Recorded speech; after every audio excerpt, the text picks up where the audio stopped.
नमस्कार, के TV news में आपका स्वागत है। मैं हूं स्तुति और आइए एक नजर डालते हैं शहर की प्रमुख सुर्खियों पर। वाराणसी विकास समन्वय व निगरानी समिति की बैठक हुई आहूत।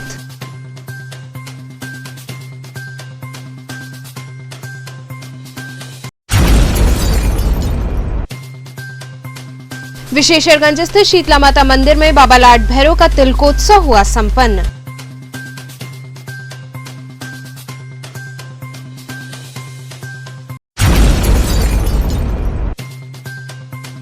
सदर तहसील में संपूर्ण समाधान दिवस का हुआ आयोजन।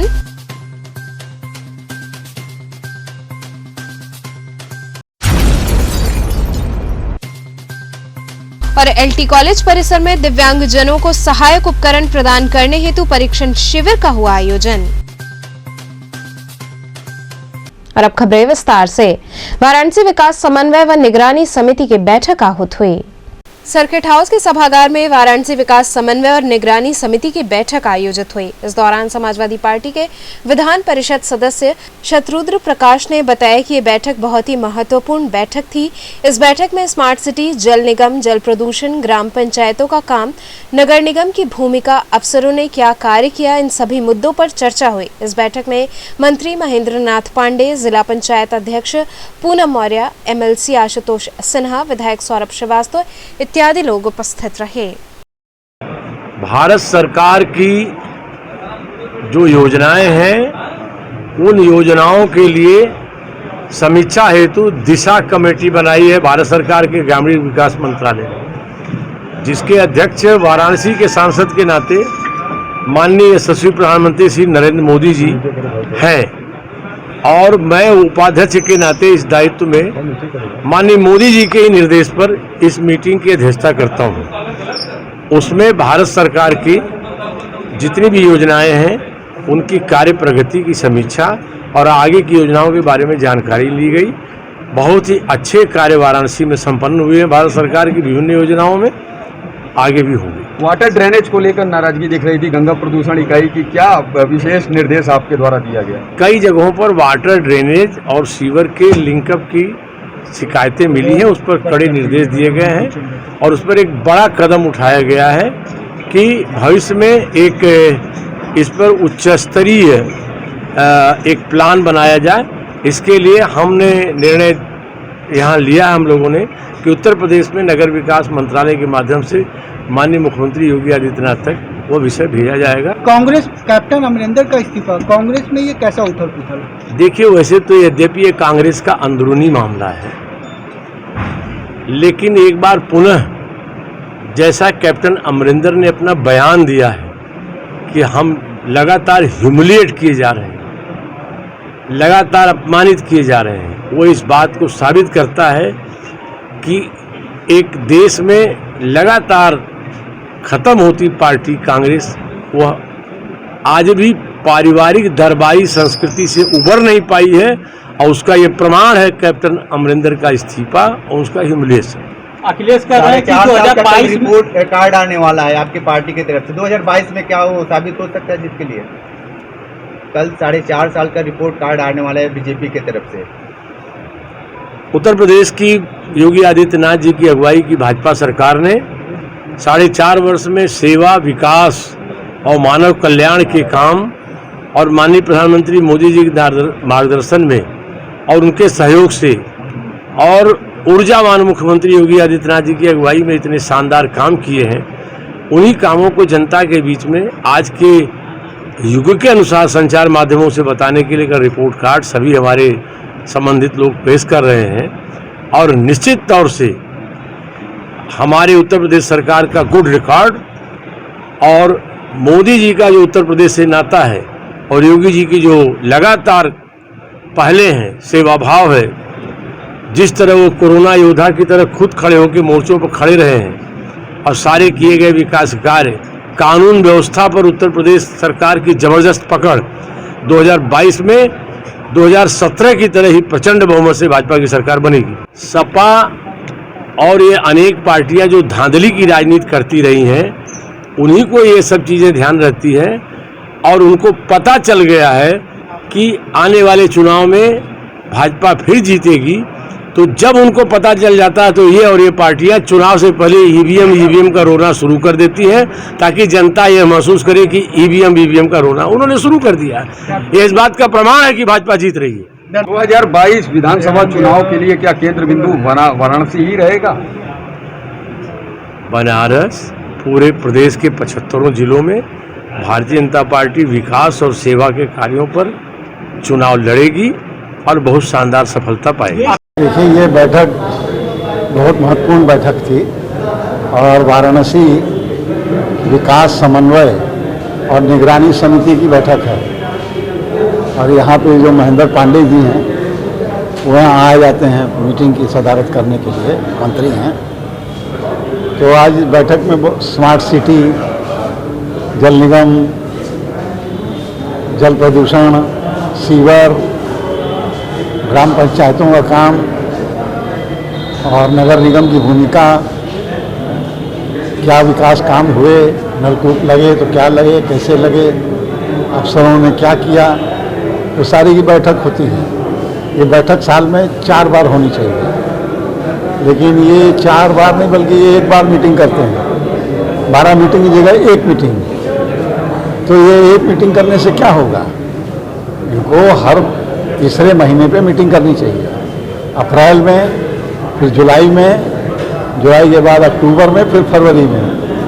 पिछली बैठक हुई 31 अगस्त को 20 में, आज 18 सितंबर को कर रहे हैं। तो इस तरह की बैठक करने से खाली कोरम पूरा होता है। काम तब होगा जब लगातार बैठक करेंगे और अधिकारी जब तक जनप्रतिनिधियों से संवाद नहीं करेंगे, संपर्क नहीं करेंगे, तब तक काम के प्रति निगरानी नहीं होगी। और मुख्यमंत्री जब आते हैं तो यही कहते हैं कि हर हफ्ते आप जनप्रतिनिधियों से बैठिए। कोई बैठता है?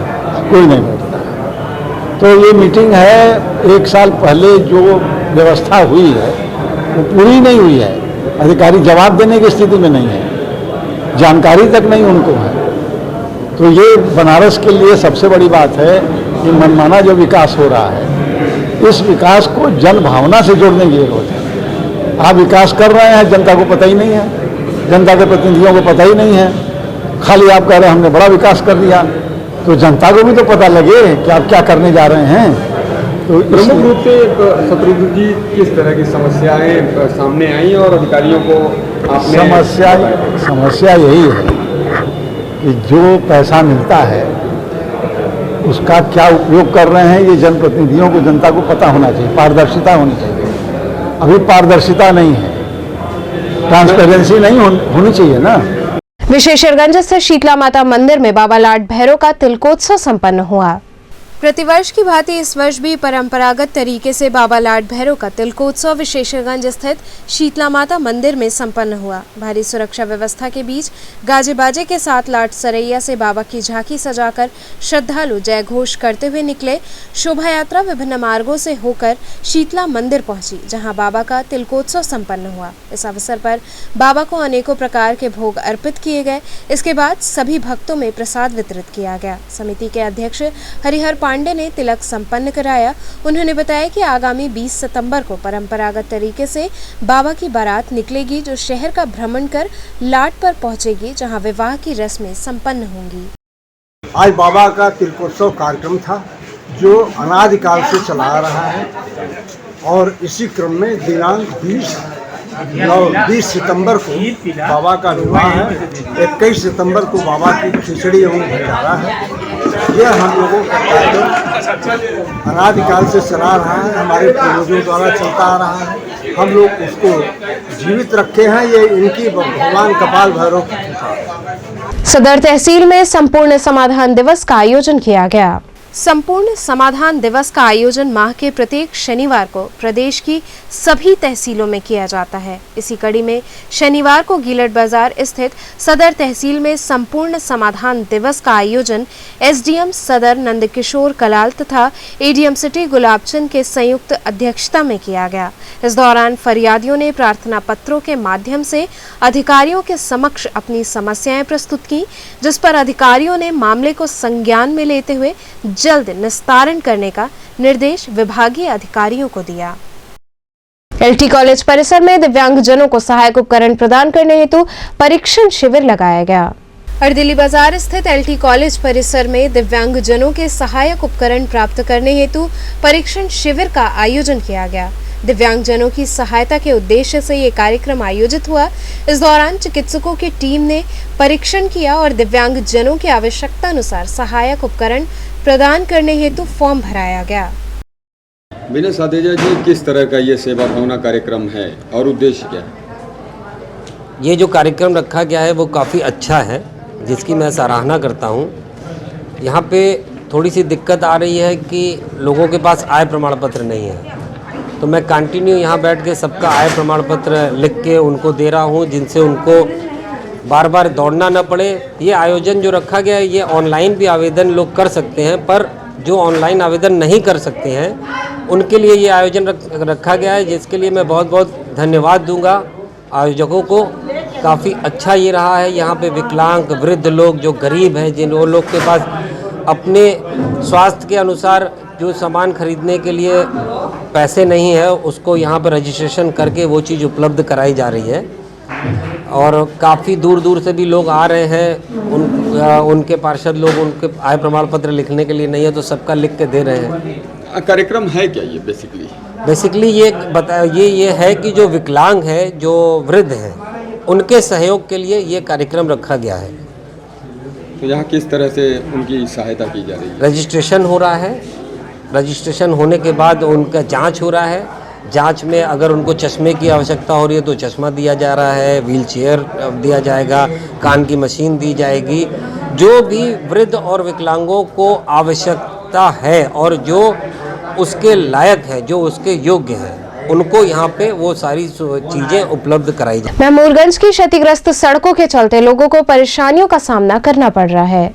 महमूदगंज से दयाल इनक्लेव कॉलोनी तक की उबड़ खाबड़ क्षतिग्रस्त सड़कों से कॉलोनी वासियों को मुसीबतों का सामना करना पड़ रहा है। कॉलोनी के ही निवासी डॉक्टर माता प्रसाद ने बताया कि आए दिन इस मार्ग पर लोग गिरकर चोटिल होते हैं। थोड़ी बरसात होने पर गड्ढों के कारण चारों तरफ पानी भरा रहता है, जिसके कारण तरह तरह की बीमारियां कॉलोनी वासियों को हो रही है। पार्षद, विधायक सहित विभागीय अधिकारियों से बार बार शिकायत करने पर भी इसका कोई समाधान नहीं किया जा रहा है। डॉक्टर साहब, कॉलोनी में किस तरह की दिक्कतें आप लोग को लगातार हो रही है बारिश में? कॉलोनी में एक तो रास्ते पूरे खराब हैं, सब गड्ढा गुड्ढी है, पानी लग जाते हैं, आदमी गिर रहे हैं रोज। और कॉलोनी का जो गैलेक्सी हॉस्पिटल है, प्राइवेट हॉस्पिटल, कोई पार्किंग नहीं उसका है। जहाँ मत तहाँ गाड़ी खड़ी जाती है, मोटरसाइकिल खड़ी होती है, रात जाम, बच्चे स्कूल जा रहे हैं, आते समय रास्ता बसें जो रास्ते छूट चली जाती है, सड़क पर ही बच्चे पैदल वहाँ जाते हैं। एक तो कॉलोनी जब पानी बरसात होती है पूरा पानी लग जाता है, मच्छर, डेंगू, मलेरिया सब फैल रहा है। क्या चाहते हैं? चाहते हैं कि रोड सही बन जाए, पार्किंग स्थल अपना खुद बनवा लें, रास्ते पर गाड़ी न खड़ा करें। कितना नुकसान हो रहा है इससे क्षेत्र में लोगों को? नुकसान हो रहा है, बहुत नुकसान है। बच्चे बीमार पड़ जा रहे हैं, किसी को वायरल, किसी को डेंगू, परेशान बच्चे हैं। आए दिन कुछ जा रहे हैं, बच्चे बुखार आ जा रहा है, रुक जा रहे हैं। कभी तो स्वस्थ साफ जगह रहेगा तो आराम से आदमी आ जा सके, गाड़ी की पार्किंग अच्छा तो रास्ता साफ रहेगा, आदमी निकल सके। कोई ऑफिस जा रहा है तो आधी घंटा पहुँच गया, पार्किंग नहीं। कहाँ से कहाँ तक ये है समस्या? ये पूरा आपके महमूदगंज रोड से लेके दयाल इनक्लेव कॉलोनी तक। यह वक्त तो चला एक छोटे से ब्रेक का, बने रहिए KTV के साथ।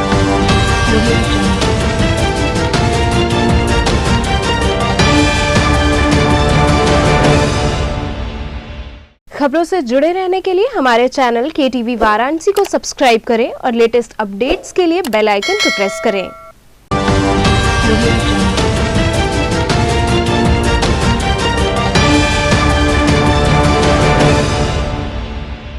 ब्रेक के बाद आपका स्वागत है। शहर के प्रतिष्ठानों में आदि शिल्पी भगवान विश्वकर्मा का पूजन हुआ। आदि शिल्पी भगवान विश्वकर्मा के पूजन दिवस पर शहर के विभिन्न प्रतिष्ठानों में भगवान विश्वकर्मा का पूजन किया गया। इसी क्रम में मैदागिन स्थित अशोक विश्वकर्मा के मोटर पार्ट्स व रिपेयरिंग सेंटर पर विधिवत पूजन अर्चन हुआ। इस दौरान भगवान विश्वकर्मा को फल फूल, मिष्ठान इत्यादि का भोग अर्पित किया गया। साथ ही सभी भक्तों में प्रसाद वितरित किया गया। आज के दिन कन्या संक्रांति, सौर वर्ष में प्रत्येक कन्या संक्रांति के दिन ऐसा ये स्कंद पुराण में उल्लेख आया है कि कन्या संक्रांति के दिन भगवान विश्वकर्मा ने संपूर्ण सृष्टि का सृजन किया था, तो सभी देवगण प्रसन्न होकर के भगवान विश्वकर्मा की स्तुति किए और उनका पुष्प वर्षा किए।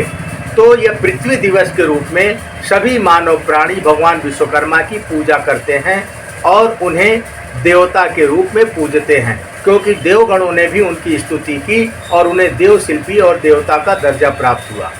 क्या कार्य था विश्वकर्मा भगवान का? विश्वकर्मा का कार्य सृजन का और निर्माण का है।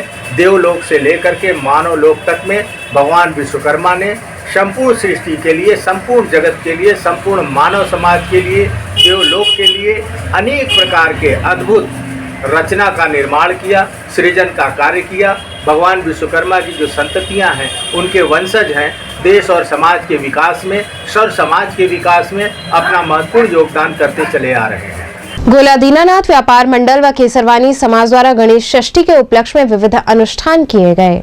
प्रतिवर्ष की भांति इस वर्ष भी गोला दीनानाथ व्यापार मंडल के सदस्यों व केसरवानी समाज द्वारा गणेश षष्ठी के उपलक्ष्य में विविध अनुष्ठान किए गए। इस अवसर पर भक्तों ने भगवान गणेश का विधि विधान से पूजन किया। इसके बाद 56 प्रकार के व्यंजनों का भोग अर्पित किया गया और प्रभु से जीवन मंगल की कामना की गई। इस अवसर पर दर्शन पूजन का क्रम देर रात्रि तक चलता रहा।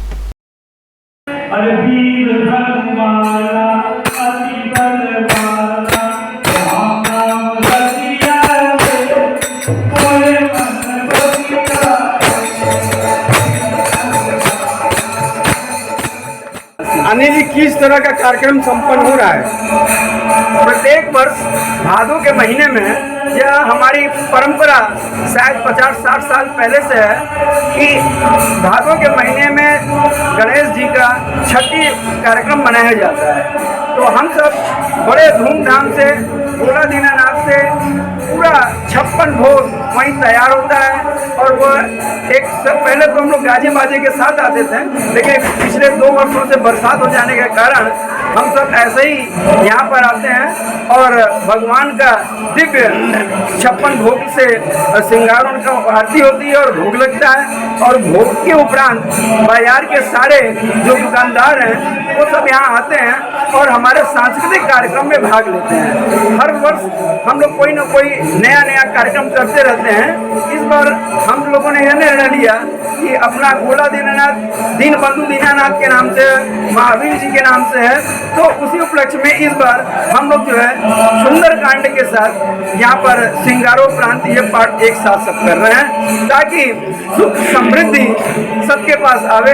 इसी कारण हम सब यहाँ पर पूजन पाठ करते हैं। बिना लाइसेंस वाले ई रिक्शा के विरुद्ध यातायात विभाग द्वारा अभियान चलाया गया। शहर में लग रहे भीषण जाम की समस्या को देखते हुए यातायात विभाग की ओर से वृहद अभियान चलाया गया, जिसके अंतर्गत ई रिक्शा का चालान काटने के साथ ही वाहन सीज भी किए गए। अधिकारी ने बताया कि बिना लाइसेंस, बिना परमिट के बनारस में कई ऐसी गाड़ियां हैं जो चल रही हैं, जिसके विरुद्ध अभियान चलाया जा रहा है। जिनके पास परमिट पेपर, लाइसेंस नहीं है, उनकी गाड़ियों को तत्काल रूप से पुलिस लाइन भेजकर सीज किया जा रहा है। लेकिन महीने तक जो जाम लगा रहता है, तो इस समय जो टोटो को आपने रोका था, किस तरह की कार्रवाई की? ये इस संबंध में जो बिना परमिट की गाड़ियां चल रही है शहर में, हमारे उच्च अधिकारियों द्वारा आदेशानुसार चल रहा है। जो भी गाड़ियां शहर में अवैध तरीके से चल रही हैं, जो भीड़ बढ़ा रही हैं, तो बिना परमिट उन पर कार्रवाई की जा रही है। सर, लगातार जाम का जमावड़ा देखने को मिल रहा है, लगातार जनता भी परेशान है, चाहे वो चेरगंज की रोड हो, चाहे वो कभी चौरा रोड हो, चाहे वो मतलब की बात की चेरी रोड हो। तो दिन भर आप लोग राउंड पे रहते हैं। जिस तरह की टोटो वालों की जो आबादी बढ़ती जा रही है, क्या उनको परमिट नहीं है? आपने बताया परमिट भी नहीं, उसके बावजूद भी कई बार देखा गया है कि एम्बुलेंस फंस जाती है, मरीज की हालत गंभीर होती है कभी चौरा रोड पे, तो उस समय भी काफ़ी कमी दिखाई देती है। कभी चौरा पे तो ऑलरेडी डाइवर्जन चल रहा है, ये सीवर का वर्क चल रहा है उस रूट पे, तो उसकी वजह से समस्या हो रही है। बाकी तो टोटो पे तो हमारी कार्रवाई लगातार चल रही है और एम्बुलेंस के सूचना में कहीं मिलते तो हम लोग तुरंत वहाँ से जाके निकलवाते हैं। बिना कागज़ की जो टोटो पकड़ रहे हैं आप, हाँ, वो किस तरह की कार्रवाई हो रही है? उन पे कुछ तो बिना लाइसेंस के चल रहे हैं, कोई पेपर नहीं है, आगे पीछे नंबर प्लेट नहीं है, तो इस तरह की टोटो ज़्यादा शहर में चल रही है, तो उन पर कार्रवाई की जा रही है। और जो ऑटो बिना नंबर परमिट के चल रहे हैं, क्योंकि हमारे शहर में बहुत ज़्यादा बिना परमिट के ऑटो, तो उन पर भी कार्रवाई हो रही है। ये अभियान के तहत कार्रवाई की जा रही है कुछ दिशा में। तो सर, क्या लगता है बनारस की जनता को जाम से निजात आप दिला पाएंगे? जी कोशिश तो यही है कि पूरी कोशिश है हमारी तरफ से कि जनता को जाम से निजात दिलाई जाए। मिस्टर, मिस व मिसेस यूपी के फर्स्ट ऑडिशन में बेहतरीन प्रदर्शन करने वाले प्रतिभागियों को सम्मानित किया गया। ककरमत्ता स्थित एक होटल में मिस्टर, मिस व मिसेस यूपी के फर्स्ट ऑडिशन में बेहतरीन प्रदर्शन करने वाले युवक युवतियों के सम्मान समारोह का आयोजन किया गया। इस दौरान सभी प्रतिभागियों को स्मृति चिन्ह व प्रशस्ति पत्र प्रदान कर सम्मानित किया गया। कार्यक्रम में प्रथम जायसवाल, अभिनय राय, रूबी राय, अभिलाषा राय सहित अन्य लोग उपस्थित रहे। 19 में Mrs India first runner up रह चुकी हूँ। मेरा नाम रूबी राय है और रेड स्टोन इवेंट की तरफ से मैंने ये Mr Mrs India Mr Mrs UP करवा रही हूँ। और फर्स्ट ऑडिशन में ये बच्चों ने बहुत अच्छा परफॉर्मेंस दिया, उसके लिए मैं इन्हें कॉन्ग्रेचुलेट करती हूँ और इनका प्रोत्साहन बढ़े और आगे बढ़े। ये अपने ये फर्स्ट स्टेप है इनका, तो इसीलिए हमने ये इनको रिकॉग्नाइज किया यहाँ पे। क्या किया बच्चों को? बच्चों को हमने एक मोमेंटो दिया और सर्टिफिकेट भी दिया है। इससे किस तरह का लाभ मिलेगा इन लोगों को? इनका मनोबल बढ़ेगा, ये अपने काम में और अच्छा प्रदर्शन करेंगे और इनका जो रुझान है ये इस फील्ड में कि फैशन शो में, तो इसमें बहुत अच्छा प्रदर्शन इनका होगा। तो प्रथम जी, ये किस तरह का कार्यक्रम रखे हैं और किस तरह का इन लोगों को लाभ इससे मिलेगा? ये मिस्टर मिसेज यूपी के 2021 का हम लोग का फिनाले अभी फर्स्ट ऑडिशन कंप्लीट हुआ है। इन लोग को आगे चल के इन फ्यूचर इन फैशन की दुनिया में इन लोग को आगे चल के अपने आप को मोटिवेट लोग करेंगे और आगे चल के लोग अपने आप को बनारस का, इंडिया का नाम रोशन करेंगे। आगे क्या योजना है आपकी, किस तरह का और भी कार्यक्रम करते हैं? ये अभी हम लोग का फर्स्ट ऑडिशन कंप्लीट हुआ है, अभी सेकंड ऑडिशन होना बाकी है। उसके बाद सेकंड ऑडिशन के बाद हम लोग ग्रैंड फिनाले करेंगे, वो भी बनारस में। बिलियाबाग पानदरीबा क्षेत्र की खराब सीवर लाइन के चलते लोगों को दिक्कतों का सामना करना पड़ रहा है। बेनियाबाग पानदरीबा क्षेत्र में सीवर लाइन महीनों से बहने की वजह से आसपास के क्षेत्रीय लोगों को दिक्कतों का सामना करना पड़ रहा है। क्षेत्र में जमा गंदे पानी की वजह से लोग विभिन्न बीमारियों से ग्रसित हो रहे हैं। जनता की समस्या को देखते हुए सभासद संजय सिंह डॉक्टर की ओर से क्षेत्र में सफाई का कार्य कराया जा रहा है। खुर्शीद आलम जी, क्या समस्या है और क्या दिक्कतें आ रही हैं यहाँ पे? समस्या तो यहाँ बहुत सी है, डेंगू जैसी बीमारियाँ यहाँ बहुत ज़्यादा चल रही है। इसमें ये हमारे डॉक्टर संजय सिंह के वार्ड का ही है, हम लोग बेनियाबाग से बोल रहे हैं। ये सीवर की समस्या इतनी ज़्यादा बढ़ गई है कि आजकल तो हम ये महीनों से बह रहा है और सब अधिकारी आते हैं, खाना पूर्ति करते चले जाते हैं। ये कूड़ा खाना भी देख लीजिए, आपके पीछे पूरा कूड़ा लदा हुआ है। इसकी भी सफाई के लिए 20 मरतबा आदमी से कह चुका है, सब अधिकारी आते हैं, बस लिख पढ़ करके चले जाते हैं। जी बिल्कुल, जैसे आपने बताया कि यहाँ पे सीवर की समस्या है, पीछे कूड़ा खाना जो आप बता रहे हैं, ये कूड़ा खाना क्या पहले भी था कि ये कुछ नया बना है? ये नया है, कोई बहुत पुराना नहीं है। ये क्या नगर निगम की तरफ से दिया गया है कूड़े खाने को? नहीं, कोई दिया नहीं गया है। तो ये जो गंदगियाँ हैं, इस पर अब तक आप लोग की तरफ से कोई कार्रवाई बड़े अधिकारी तक गए हैं? आप लोग सब गए हुए हैं, कोई काम हुआ नहीं है।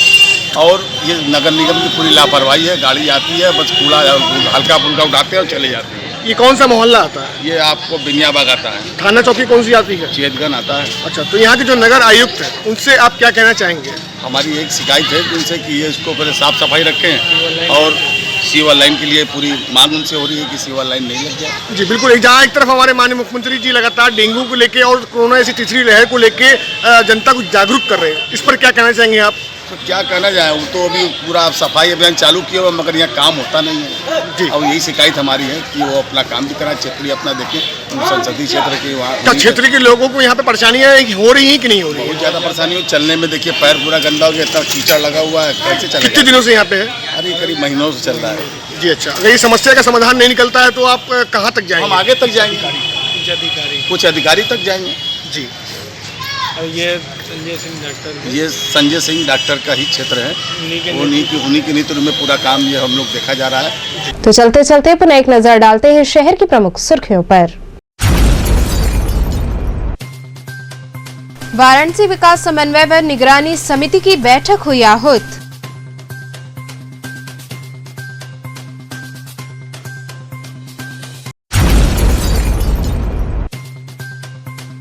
विशेषरगंज स्थित शीतला माता मंदिर में बाबा लाड भैरव का तिलकोत्सव हुआ संपन्न।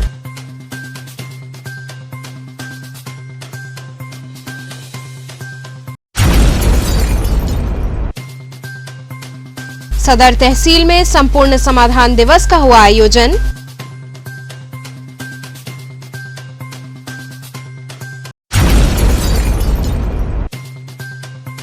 और एलटी कॉलेज परिसर में दिव्यांगजनों को सहायक उपकरण प्रदान करने हेतु परीक्षण शिविर का हुआ आयोजन। तो ये थे आज के समाचार। कल फिर होगी मुलाकात, तब तक के लिए नमस्कार।